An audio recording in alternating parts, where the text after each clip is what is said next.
నమస్కారం నాగసిద్ధి కార్యక్రమానికి స్వాగతం. జాతకపరంగా చాలా మందికి నాగదోషం, కాలసర్పదోషం, కుజదోషం వంటి వాటితో చాలా మంది బాధపడుతూ ఉంటారు. వీటన్నింటికి పరిష్కార మార్గాలు చూపే కార్యక్రమమే ఈ నాగసిద్ధి కార్యక్రమం. ప్రేక్షకుల సందేహాలను నివృత్తి చేయడమే కాకుండా అనేక ఆధ్యాత్మిక విశేషాలు కూడా మనం ఈ కార్యక్రమంలో డిస్కస్ చేద్దాం.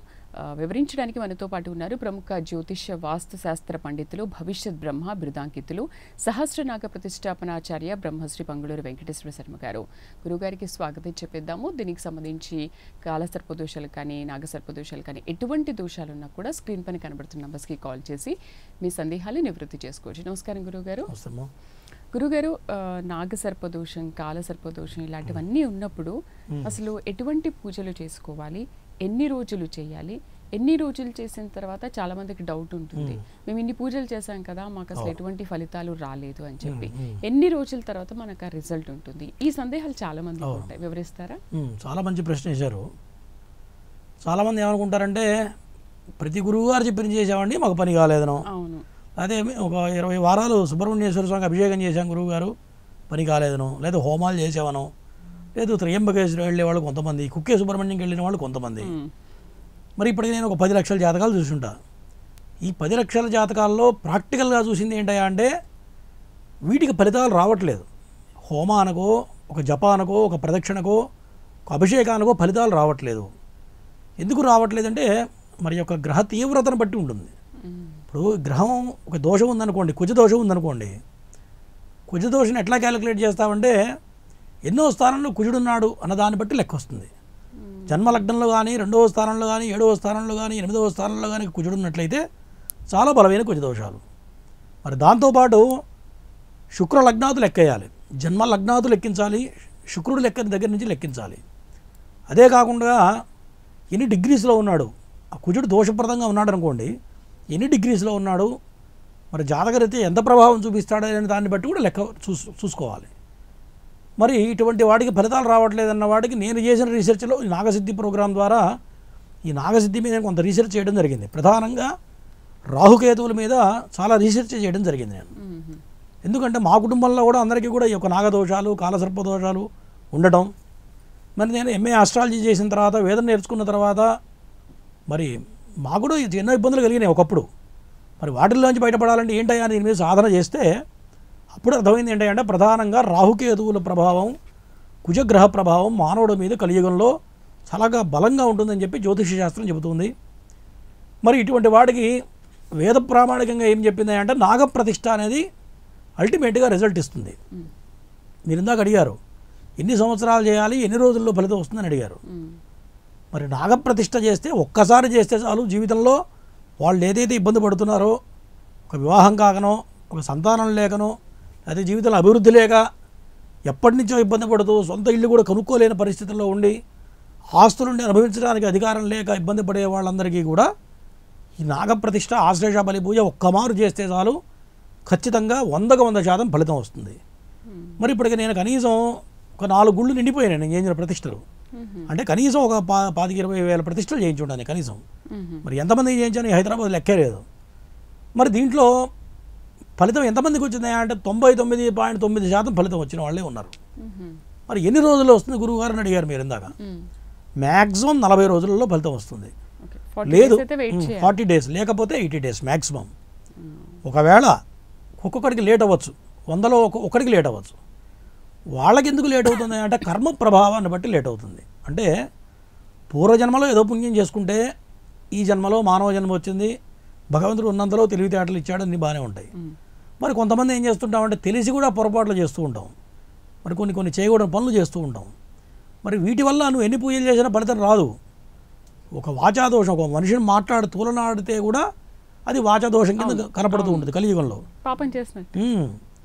ఈ దోషాలు ఎందుకు వస్తాయా అంటే ఒక జీవికి అపరాధం చేయకూడదు. చీమకు కానీ, దోమకు కానీ, ఇవాళ మనం మాంసాలు తింటున్నారు జనాలు, చీమలు కూడా మనం కాళ్ళు కడుక్కుంటున్నాం అనుకోండి, అక్కడ చీమల పుట్టుంటే నీళ్లు పోస్తే కూడా పాపమేట, అన్ని జీవాలు చంపిన పాపం తగులుతుంది. మరి ఇటువంటిది మనం తెలిసి లేక ఎన్నో రకాల పాపాలు చేస్తున్నాం. కలి ప్రభావం మానవుడి మీద బలంగా ఉంటుంది. దీనివల్ల మానవుడు రకరకాలుగా ఇబ్బందులు పడుతూ ఉన్నారు. మరి దీని మొత్తానికి కూడా ఖచ్చితంగా నాగప్రతిష్ఠ చేస్తే ఫలితం రాని వాళ్ళంటూ ఎవరు ఉండరు. గురుగారు అసలు నాగ ప్రతిష్ఠ అంటే ఏంటి? ఇది మన ఇంట్లో చేసుకోవాలా, మీరు గుళ్ళో చేస్తారా? చాలా మంది అంటుంటారు మనం ఏదైనా పూజ చేసినప్పుడు మనం ఇంట్లో చేస్తే మన ఇంటికి కాబట్టి ఫలితం ఉంటుంది, మనం గుళ్ళో చేస్తే ఏం ఫలితం ఉంటుంది, అక్కడే వెళ్ళిపోతుంది కదా అంటారు కదా. ఇది నాగప్రతిష్ఠ అనేది జంటనాగుల విగ్రహం, రాతి విగ్రహం తెప్పించి ప్రతిష్ఠ చేయాలి. ప్రతిష్ఠ అంటే స్థిరంగా ఉండేదని ప్రతిష్ఠ అంటారు. మరి దేవాలయంలో గర్భాలయంలో విగ్రహ ప్రతిష్ఠ ఎట్లా చేస్తామో రావి చెట్టు వేప చెట్టు కింద ఈ యొక్క ప్రతిష్ఠ చేయాలి. ప్రతిష్ఠ ఎందుకు చేయాలంటే మనం ప్రతిష్ఠ చేసిన తర్వాత 10 మంది భక్తులు రావడం, వాళ్ళు ఏదో ఇబ్బందులతో ప్రదక్షిణాలు చేసేవాళ్ళు కొంతమంది ఉంటారు, కొంతమంది అభిషేకం చేసుకునే వాళ్ళు ఉంటారు. అట్లా జరిగిన కొద్దీ ఫలితాలు వస్తూ ఉంటాయి. ప్రతిష్టకి మిగతా హోమాలకి తేడా ఏంటంటే అంటే ఒక జీవికి అపరాధం చేయడం వల్ల నాగదోషం వస్తుంది. చీమను చంపినా దోమను చంపినా కొన్ని జీవాలను చంపితే కూడా నాగదోషం వస్తుంది. అట్లా పితృదేవతల కార్యం చేయకపోతే కూడా కొన్ని తరాల తర్వాత నాగదోషంగా జ్యోతిష శాస్త్రం చూపెడుతూ ఉంటుంది. మరి నాగప్రతిష్ఠ చేస్తే ఎందుకు పోతుంది గురువుగారు అంటే మరి దేవాలయంలో మనం విగ్రహం తీసుకొచ్చి పెడతాం. అంతకుముందు శిల్పి ఏం చేస్తాడు, కాళ్ళతో తొక్కడం, ఉలితో కొట్టి విగ్రహాన్ని తయారు చేస్తాడు. విగ్రహానికి దైవత్వం ఎప్పుడు వస్తున్నాయా అంటే దాని కింద ఒక రాగి రేకు పెట్టి ఆ బీజాక్షర మంత్రాన్ని జపించి మరి 3 రోజులు 5 రోజులు ప్రతిష్టా కలాపం చేసి ప్రతిష్ఠ చేస్తారు. అప్పుడు అందరం కూడా దండం పెడతాం. అంతకుముందు దేవుడు దండం పెట్టేవాళ్ళ విగ్రహానికి ఎవరు పెట్టరు. అట్లాగే ఈ మంత్రశక్తి వల్ల ఖచ్చితంగా ఆ ప్రతిష్ఠ శక్తి వస్తుంది. అంటే ప్రాణప్రతిష్ఠ అంటారు. దాంట్లో షోడశ కళలు ఆవాహన చేస్తాం. అంటే 16 రకాల కళల్ని విగ్రహంలో ఆవాహన చేస్తారు. అప్పుడు దాని యొక్క చలన శక్తి, యంత్రానికి చలన శక్తి వస్తుంది. షాపులో యంత్రం వచ్చి అక్కడ పెడితే యంత్రశక్తి రాదు, దానికి మంత్రజపం చేస్తేనే శక్తి వస్తుంది. ఎప్పుడైనా వాక్కుకే ఫలితం ఉంటుంది, అంతే కదా. ఇప్పుడు మీ పేరు పెట్టి పిలిస్తే మీరు పలుకుతారు, ఇంకో పేరు పెట్టి పిలిస్తే మీరు పలకరు. ఇది కూడా అంతే. యంత్రానికి చైతన్య శక్తి ఎప్పుడు వస్తుందా అంటే దానికి అక్షరాక్షరం జపం చేసినప్పుడు ఖచ్చితంగా మంత్రశక్తి వల్ల ఆ యంత్రానికి చలన శక్తి వస్తుంది. అప్పుడు ఎప్పుడైతే మనం ప్రతిష్ఠ జరుగుతుందో, ఇంతకుముందు ఏదైతే అపరాధం చేసి ఉంటారో తెలుసో తెలియకో ఈ యొక్క నాగప్రతిష్ఠ ద్వారా ప్రాణప్రతిష్ఠ చేయడం వల్ల ఆ యొక్క నాగదోషం తొలగిపోతుంది.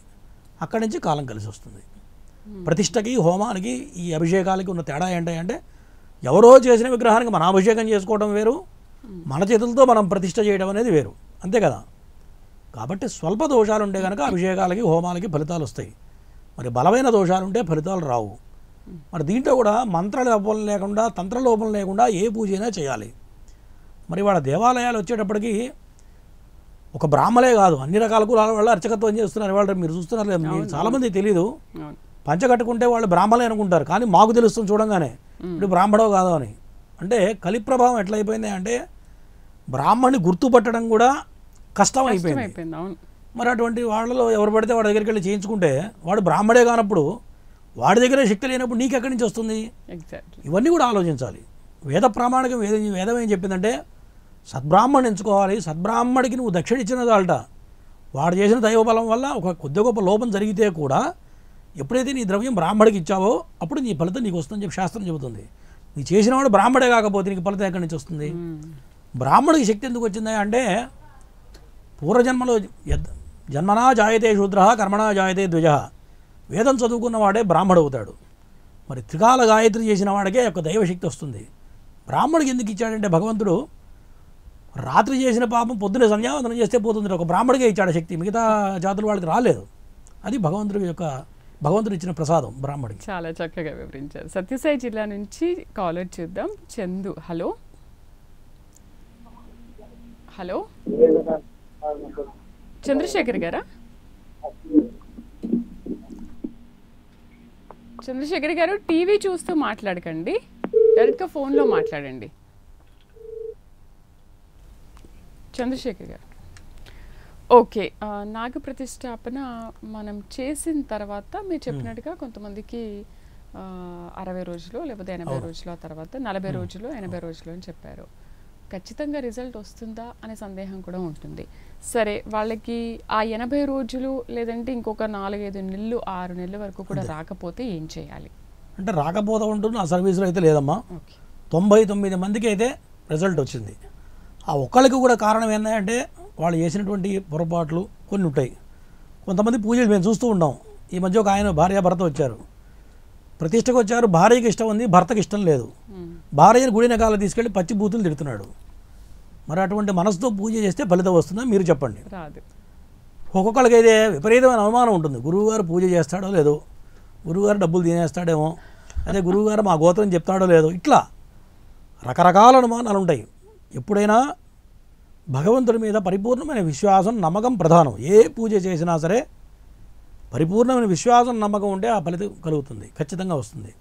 యద్భావం తద్భవతిని పెద్దవాళ్ళు చెప్పారు. నువ్వు ఏ రకమైన భావంతో చేస్తావో, ఏ రకమైన మనసు ఇంద్రియాల నిగ్రహంతో చేస్తావో అదే రకమైన ఫలితం వస్తుంది. నువ్వు అది అనుమానంతో చేస్తే అట్లాంటి వాళ్ళని మేము చూస్తూ ఉంటాం. మరి అనుమానంతో చేసేవాళ్ళు వాడికి ఖచ్చితంగా ఫలితం కూడా రాదు. మరి దాన్ని శాస్త్రాన్ని మనం ఆపాదించకూడదు, అక్కడ బ్రాహ్మణ్ణి దూషించకూడదు. నువ్వు చేసిన నియమాలు ఎట్లా ఉన్నాయనేది ప్రధానం, అంతే కదా. గురుగారు, నాగ ప్రతిష్టాపన మనం గుళ్ళో చేయిస్తారని చెప్తున్నారు. ఓకే, అంటే ఇప్పుడు జాతక పరంగానే మనం ఇవన్నీ చూసుకుంటాం కదా. ఇప్పుడు వాళ్ళకి నిజంగా నాగసర్పదోషము కాలసర్పదోషం ఉంది అనుకుంటే నాగ ప్రతిష్టాపన చేయిస్తారు. లేదు అంటే అదర్వైజ్ జపాలు హోమాలతో సరిపోతుందా వాళ్ళకి? ప్రధానంగా సరిపోతుంది. అంటే దోషాన్ని బట్టి ఏ రకమైన ఇబ్బంది పడుతున్నారో జాతక చక్రం చూడంగానే తెలిసిపోతుందమ్మా. వాళ్ళు ఎక్కడ ఇబ్బంది పడుతున్నారో చూడంగానే అర్థమైపోతుంది. మరి అందాక నేను చెప్పినట్టు ఎన్ని డిగ్రీస్లో ఉన్న దోషం చూసుకొని దాన్ని బట్టి కొంత ఒక్కొక్కళ్ళు కొంత ఎక్కువ తక్కువ చేయాల్సిన పద్ధతులు కూడా కొన్ని ఉంటాయి. నెక్స్ట్ కాల్ చూద్దాం. పల్నాడు నుంచి వెంకట్రావు. హలో హలో వెంకట్రావు గారు, చెప్పండి, ఎవరి గురించి తెలుసుకోవాలనుకుంటున్నారు? నా marriage me date of birth time చెప్పండి. వెంకట్రావు గారు, marriage date of birth date of birth 12/3/1988. Okay, time ఉందా? శనివారం ఉదయం 7 గంటలకు. శనివారం ఉదయం 8 గంటలకు. ఓకే, గురువు గారితో మాట్లాడండి. నమస్తే గురుగారు. నమస్తే. నా మ్యారేజ్ 8 గంటలుగా ఉదయం? గురుగారు, ఎందుకు ఆలస్యం అవుతుంది? ఎందుకు ఆలస్యం అవుతుంది అంటే ఎవరికైనా చూపించావా జాతకం? చూపించానండి, అన్ని బాగానే ఉన్నాయి అంటున్నారు. ఇప్పుడు నువ్వు ఇచ్చిన టైం కరెక్టేనా? కరెక్టేనండి. 12/3/1988. ఓకే, ఎన్నిసార్లు చెప్పక్కర్లేదు. సరే వినండి, జాతక పరంగా వచ్చేటప్పటికి బలమైన నాగదోషం ఉంది. నాగదోషం ఉంటే ఒక పట్టాన పెళ్ళి కాదు ఒకటి. తర్వాత దోస్తులు బాగున్నారా? స్నేహితులు ఎక్కువ మంది ఉన్నారా? స్నేహితులు గట్టిగా మాట్లాడు కాస్త. లేరండి ఎవరు. ప్రధానంగా నాగదోషం కనపడుతుంది. దాంతోపాటు రాహు కూడా దోషం ప్రదంగా ఉన్నాడు చాలా బలంగా. రాహువా? ఇది ఖచ్చితంగా నాగప్రతిష్ఠ చేయాలి ఎప్పుడైనా సరే, గుర్తుపెట్టుకోండి. పెళ్లి వయసు వచ్చి వినండి, మొత్తం చెప్పింది విన్న తర్వాత నువ్వు మాట్లాడు. పెళ్లి వయసు వచ్చి పెళ్లి కాలేదంటే బలమైన దోషాలు ఉంటేనే పెళ్లి కావు, గుర్తుపెట్టుకో. ఓకేనా? ఇప్పటికైనా సరే నాగప్రతిష్ఠ చేస్తే ఖచ్చితంగా పెళ్ళి అవుతుంది. జాతకం బాగుంది, మంచి సంబంధం వస్తుంది, చంద్రమంగళ యోగం ఉంది. మీ నాన్నగారు ఏం చేస్తుంటారు? మా నాన్నగారు ఇది మొగ్గాలు పద్మస్థానం చేనేతనే వేస్తాడు. ఓకే, సరే ఇప్పటికైనా సరే నాగప్రతిష్ఠ చేయి, ఖచ్చితంగా మంచి సంబంధం వస్తుంది. ఓకేనా? ఎందుకంటే నాగదోషం ఉంటే జీవితంలో పైకి రాలేరు. 48 సంవత్సరాలు వచ్చే వరకు జీవితం ఏ సమయానికి ఏది జరగాలో జరగదు, ప్రతిదీ లేట్ అయిపోతూ ఉండడం. మరి పెళ్లి వయసు వచ్చిన తర్వాత పెళ్లి వేసి పెళ్లి కాకుండా 40 ఏళ్ళకి పెళ్లి ఏది చేసేదే ఉంటుంది. తర్వాత జీవితంలో మరి పిల్లలు ఎప్పుడు కనాలి, వాళ్ళని ఎప్పుడు పోషించాలి, ఇవన్నీ ఉంటాయి కదా. అవకాశం ఉందండి. ఇది చెయ్యి, నాగప్రతిష్ఠ చేస్తే పెళ్లి అవుతుంది నీ జాతకం ప్రకారం. లేకపోతే పెళ్లి కాదని చెప్పి జ్యోతిష శాస్త్రం చెబుతుంది, నేను కాదు చెప్పేది. ఓకేనా?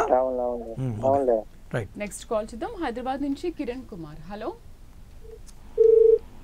కిరణ్ గారు. హలో.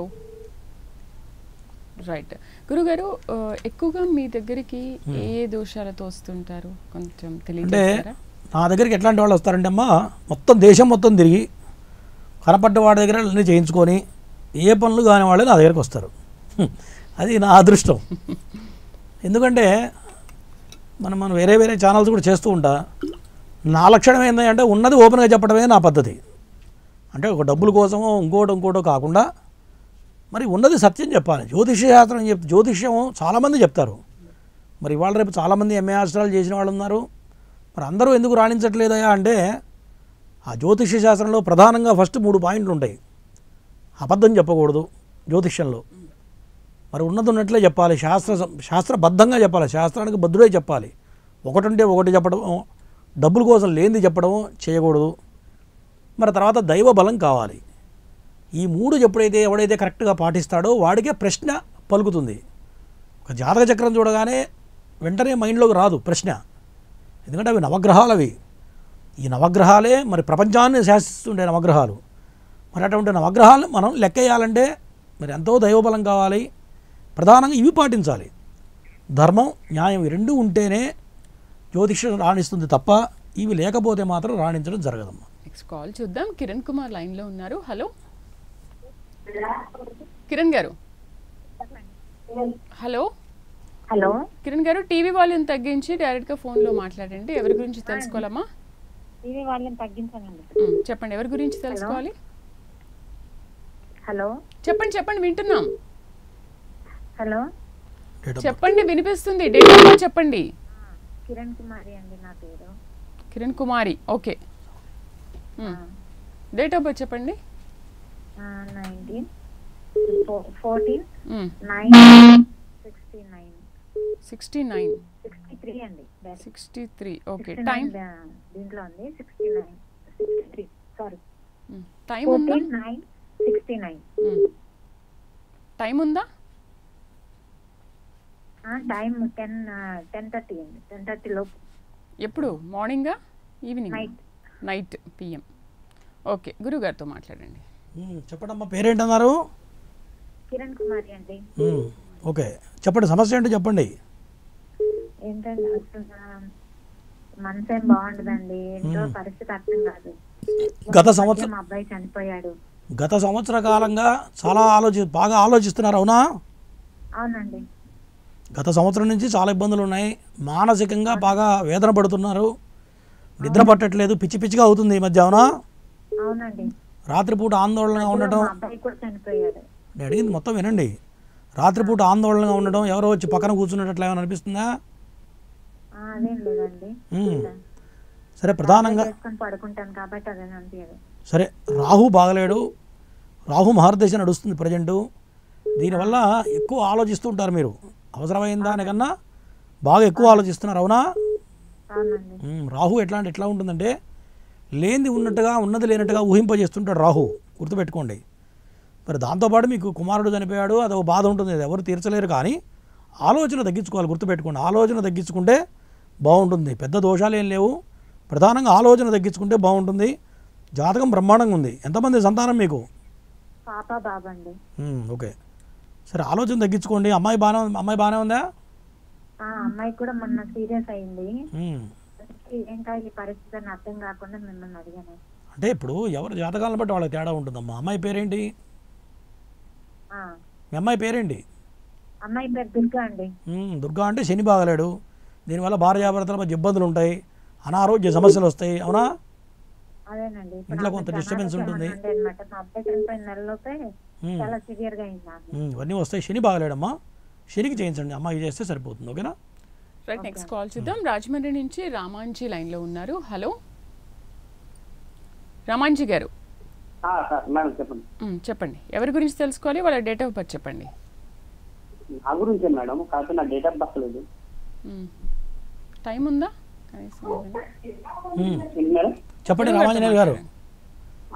సార్ చెప్పండి సార్. వయసు ఎంత? ఏం చెప్పాలి నువ్వు? వయసు చెప్పకుండా, 40 అండి. డేట్ ఆఫ్ బర్త్ లేకుండా ఏం చెప్పాలి చెప్పు. పేరు రామాంజనేయులా? పేరు రామాంజనేయులు. ఏం పని చేస్తుంటావు? అదే ఇల్లు గురించి. ఇల్లు అవ్వట్లేదు సార్, ఇల్లు కట్టుకుందాం అనుకుంటున్నాం గృహాన్ని. ఏం పని చేస్తుంటారు అది చెప్పండి, అడిగిన దానికి చెప్పండి. నేను వ్యవసాయం పని చేస్తాను సార్. వ్యవసాయం పని చేస్తావా? జాతక పరంగా బాగానే ఉంది, ప్రజెంట్ టైం బ్రహ్మాండంగా ఉంది, ఓకేనా? మరి డేట్ ఆఫ్ బర్త్ లేదు కాబట్టి కరెక్ట్గా చెప్పలేము. ఇల్లు కట్టలేకపోతున్నామంటే కుజదోషం ఉంటేనో నాగదోషం ఉంటేనో ఎప్పటి నుంచో ఇల్లు కట్టాలనుకుంటా కానీ కట్టలేని పరిస్థితులు కనపడుతున్నాయి, అవునా? అవునండి. ఒకసారి నాగేంద్రుడు నాగప్రతిష్ఠ చేయండి, చేస్తే ఖచ్చితంగా భూ సంబంధమైన దోషాలన్నీ వెళ్ళిపోతాయి. నాగదోషం ఉంటే భూ సంబంధమైన వ్యవహారాల్లో కలిసి రాదు. ఆస్తులు ఏమైనా అమ్మావా? ఇంతవరకు అమ్మలేదా? ఆస్తులు ఏమైనా అమ్మావా? పొలాలు కానీ ఏమన్నా? ఇది దీనివల్లే జరుగుతుంది. నాగదోషం ఉంటేనే ఆస్తులు అమ్ముకోవటం, మరి రకరకాల ఇబ్బందులు కలుగుతాయి. నాగప్రతిష్ఠ చేస్తే ఖచ్చితంగా పైకి వస్తావు, జీవితంలో అన్ని రకాలుగా బాగుంటుంది. రైట్, విజయనగరం నుంచి సూర్యనారాయణ. హలో చెప్పండి సూర్యనారాయణ గారు, మీ డేట్ ఆఫ్ బర్త్ ఏంటి? Date of birth 15/8/90. Okay, time సాయంత్రం 5:24 PM. ఓకే, గురుగారితో మాట్లాడండి. చెప్పండి. నమస్తే అండి. నమస్తే. ఎవరిది? మీ అబ్బాయిదా? మా అబ్బాయిదండి. ఓకే, పెళ్లి గురించి అడుగుతున్నారా? అవునండి. మీ వాడు ఉన్నది ఏది బయటికి ఓపెన్గా చెప్పడుగా? ఏమండి? లోపల ఉన్నది ఏది బయటికి కరెక్ట్గా చెప్పడు, కరెక్టేనా? డేట్ కరెక్టే, 15. డేట్ కాదు, లోపల ఉన్న ఆలోచన బయటికి ఏది ఓపెన్గా చెప్పడం అంటున్నా మీ అబ్బాయి. కరెక్టా? కరెక్టా కాదా? నీ మీద ప్రేమ ఉంటే ఉండొచ్చు నీకు. ఎందుకంటే కరెక్ట్ ఉంటాడే అంటే మీరు ఇచ్చిన టైం కరెక్ట్ అయితే టైం కరెక్ట్ అండి. సాయంత్రం 5:24 టైం కరెక్ట్ అయితే ఉన్నది ఓపెన్గా చెప్పలేడు. చెప్తే ఏమనుకుంటారన్న ఉద్దేశంతో కాస్త ఇబ్బంది పడుతూ ఉంటాడు. దేనికి భయపడ్డు, మంచి ధైర్యశీలి. అవునా? దేనికి భయపడ్డు, మంచి తెలివితేటలు ఉంటాయి. పిల్లవాడు పుట్టిన తర్వాత నీకు బాగా కలిసి వచ్చింది. అవునా? జాతకం బ్రహ్మాండంగా ఉంది. కాకపోతే నాగదోషం ఉంది. దీనివల్ల చెప్పినట్టు విన్నట్టే ఉంటాడు కానీ వినడు. అవునా? వింటానండి, చెప్తే మరి పెళ్ళి ఎందుకు కాలే? పెళ్లి ఎందుకు కాలేదంటే కుదరట్లేదు సంబంధాలు. మా అబ్బాయి చెన్నై ఉద్యోగం, వాళ్ళు హైదరాబాద్ అడుగుతున్నారు. ఓకే, జాతకపరంగా వచ్చేటప్పటికి నాగదోషం బలంగా ఉంది. దాంతోపాటు బ్రాహ్మణ శాపయోగం ఉంది. ప్రధానంగా ఏమవుతుందంటే లగ్నంలో రాహు ఉన్నప్పుడు ఏమవుతుందంటే కరెక్ట్గా ఒపీనియన్ చెప్పలేడు. ఒకటి నిర్ణయం తీసుకోలేడు గట్టిగా. ఒక అమ్మాయిని సంబంధం చూశారనుకోండి, మరి సెలెక్ట్ చేయాలి వద్దా కూడా కొద్దిగా డైలమాలో పడతాడు. దీనివల్ల కొన్ని రకాల ఇబ్బందులు వస్తాయి. 1-6 సంబంధాలు వస్తే కూడా అవి సెట్ కావు నాగదోషం వల్ల. గుర్తుపెట్టుకోండి, ఎప్పటికైనా సరే నాగప్రతిష్ఠ ఆశేష బలి పూజ చేస్తే ఖచ్చితంగా మంచి సంబంధం వస్తుంది. మీ పిల్లవాడికి భార్య వచ్చినాక చాలా బాగా కలిసి వస్తుంది. గుర్తుపెట్టుకోండి. ఓకేనా? రైట్, నెక్స్ట్ కాల్ చూద్దాం. Ramesh last caller. Hello Ramesh గారు, మీ డేట్ ఆఫ్ బర్త్ చెప్పండి. చెప్తారు. నా దాని గురించి కాదు సార్ మేడం, మా బాబు గురించి. బాబు పేరు? బాబు పేరు మణిదీప్. డేట్ ఆఫ్ బర్త్ చెప్పండి. 18 March 2007. 2007. Time? 11:30 morning. AM. Okay అండి, గురుగారితో మాట్లాడండి. చెప్పండి. నమస్తే అండి గురుగారు. నమస్తే. అబ్బాయి పేరేంటి? మణిదీప్ అండి. మణిదీప్. ఆరోగ్యం బాగుందా? నాకండి మా బాబు. మీ బాబుదే చెప్పేది. మీ బాబు గురించి అడుగుతున్నా. బాబు గురించి బాగానే ఉంది, మరి కొద్దిగా అప్పుడప్పుడు డల్గా ఉంటాడు. కాస్త జాగ్రత్తగా ఉండాలి. ప్రజెంట్ శని బాగలేడు, అష్టమ శని ప్రారంభమైంది. దీనివల్ల ఆరోగ్య సమస్యలు వచ్చే అవకాశాలు 100% కనపడుతున్నాయి. దాంతోపాటు చదువు కూడా కొద్దిగా కుంటుపడుతుంది, కొద్దిగా స్లో కావడం. మార్కులు తగ్గుతున్నాయా కాస్త ఒక సంవత్సరం నుంచి? యాక్చువల్గా last year inter second year అయిపోయింది. 984. మెయిన్స్ రాలేదు, బిట్స్ వచ్చింది. బిట్స్ వెళ్ళనన్నాడు. ఇప్పుడు లాంగ్ టర్మ్ లో ఉన్నాడు సార్. మధ్యలో గ్యాప్ వచ్చింది ఏమన్నా ఒక సంవత్సరం? ఇయరే ఇప్పుడు లాంగ్ టర్మ్ లో ఉన్నాడు. ఓకే, మెయిన్ ఏమవుతుందంటే శని బాగుండినప్పుడు ఏమవుతుందంటే ఏదైతే మనం గోల్ పెట్టుకుంటామో దాన్ని రీచ్ కాలేరు. బాగా చదివితే కూడా 20 గంటలు చదివినా కూడా రీచ్ కాలేరు. దానివల్ల శని ప్రభావం తప్ప వేరే ఏం లేదు. మీ వాడికి జాతకం బ్రహ్మాండంగా ఉంది, మంచి తెలివితేటలు ఉంటాయి. ఓకేనా? కేవలం శని ప్రభావం వల్ల దెబ్బతింటున్నాడు. కాబట్టి శనికి హోమాలు చేయించండి, జప హోమాలు చేయించండి. చేస్తే ఖచ్చితంగా రీచ్ అవుతాడు. జాతకం బ్రహ్మాండంగా ఉంది. ఈయన విదేశాలకు కూడా వెళతాడు. విదేశాల్లో కూడా మంచి రాజయోగం కనపడుతుంది. ఓకేనా? రైట్, ధన్యవాదాలు గురుగారు. ఇవాళ ప్రత్యేకించి నాగ ప్రతిష్ఠ అంటే ఏంటో, అసలు అది చేస్తే ఎలా ఉంటుందనే విషయం గురించి చాలా చక్కగా తెలియజేశారు. ధన్యవాదాలు. ఇది వాళ్ళ నాగసిద్ధి కార్యక్రమం. వచ్చే వారం నాగసిద్ధి కార్యక్రమంలో మళ్ళీ కలుద్దాం. నమస్కారం.